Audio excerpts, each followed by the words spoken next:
Well, the Linton Parade numbers back, I think, around 76 years that they've had a 4th of July parade here in the city of Linton.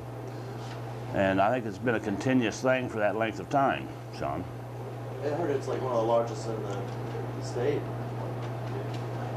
Well, If it's not the largest, it's the largest per capita for a city of 6,000 population. I mean, that was my next question. we have crowds anywhere from 20 to 35 to 40,000 people in here on the 4th of July.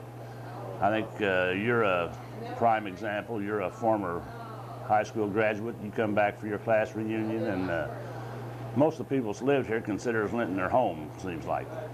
We've had people as far away as California, Florida, Oregon that I met over the 4th of July. So, I mean, this is a pretty universal thing with people coming back into Linton for the 4th. Well, here's a reproduction of a book that was put out in 1906 or 8, I think it was. And it says, Linton, Indiana, the magic coal city and the real Pittsburgh of the West. So I enlightened you to that the other day, that since you was living in Pittsburgh, that you might be interested in this review of the city of Linton and its coal industry back at the turn of the century.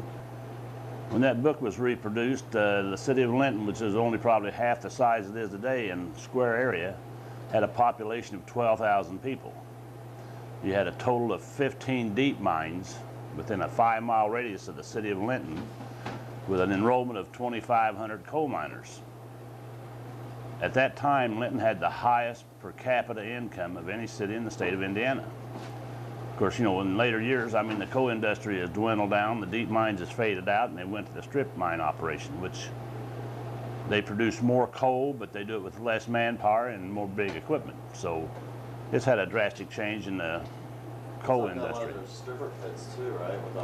Well, the stripper pits come after the deep mines were closed, and it's left a lot of water in the area that the fishermen and the sportsmen took advantage of, and we get a lot of people comes from the cities into Linton for fishing and hunting and this type thing. What's in store for Linton in the future? Do you have any ideas? Well, this little book here, I think we've had some good guidance in the past from the city's administrations that we've had. I hope that they'll say the same thing for this administration. It hasn't been easy to persuade the industry to come into our area. We don't have no major highways, we don't have an airport, we don't have no major railways into our area anymore. So we've been entertaining possibly going into the private prison system, you know, I mean, getting involved in that. The city of Linton's a little bit unique. We own all of our utilities, our electric, our gas, our water, our sanitation, our sewage. We've got a 600 acre park system, and we have our own golf course. We have a municipal pool here in the city. For a small city, I think Linton's probably comes as close to being self-sufficient as any city this size that I know of. Well, the thing is, Greene County, which Linton is located in, we're not the county seat. Bloomfield is the county seat of Greene County, but we're the largest city in Greene County, with a third largest county in the state, with a population of around 30,000 people. And Linton has been blessed that they've had progressive merchants and this type thing in this community, and with the surrounding area, these businesses have come in here and place themselves. McDonald's, you know, in a 6,000 populated city is a little unusual, or Long John's, but they feel like that this area's got about a 35,000 draw area into this community.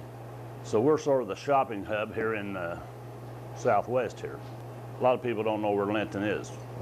I tell them we're the hub of culture in southwestern Indiana. I mean, you know, Terre Haute and Bloomington and Vincennes all has universities, and they rotate around Linton, and we're the center and they're the hub. Now, those mayors will argue about that somewhat, but I mean, I think it's a good story anyway. Well, that gentleman in the top center there is Franklin Delano Roosevelt. That's used to hang in the post office down there on South Main Street. Mrs. Wolford's was the postmistress, and her sister gave me that picture of the president. Of course, I always feel like Franklin Delano Roosevelt was one of the greater presidents in our time. This boy on the right here is Congressman Frank McCluskey. The gentleman here on the lower left of the McCluskey is Joe Hogsett, Secretary of State, Lieutenant Governor Frank O'Bannon and his wife Judy, our Governor of our state Evan Bayh and his wife Susan, and this gentleman with me up here in this picture is, ain't that awful? We'll edit that one out. Merciful thing. He's the president of United Mine Workers, and I know his name as good as I know my own, and I can't think of it. But I don't see Phil Harris up there anywhere. no, I haven't got a picture of Phil. Have you ever talked to Phil? Oh yes, Phil gets back here. He's been back here for the last 14 years, and this Phil Harris Festival is one of the finer things that's happened to our community. And Phil was born here. He brings his wife Alice back and his 2 daughters. Hoagie Carmichael's son Randy comes into our community and helps put on entertainment. We've had Roy Clark and his band in here 3 times. Our golf course out here is running 600 people through there in 2 days' time, and all this money is complimented and goes to the scholarship fund for the Phil Harris Scholarship Fund. That's great.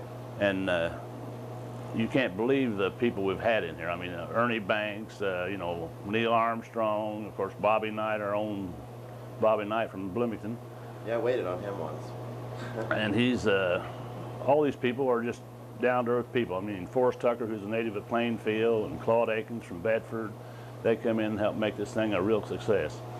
And Don Sturt formerly of Linton, who's optometrist down at Lyons, he's really the guy that's responsible for this. And Don is still involved in it, and I mean, he still is kicking that thing around. Everybody in the state, I mean, all the cities is wanting to know how this Phil Harris thing got promoted and how well it's done. So it's something to really be proud of, Yeah. in my estimation.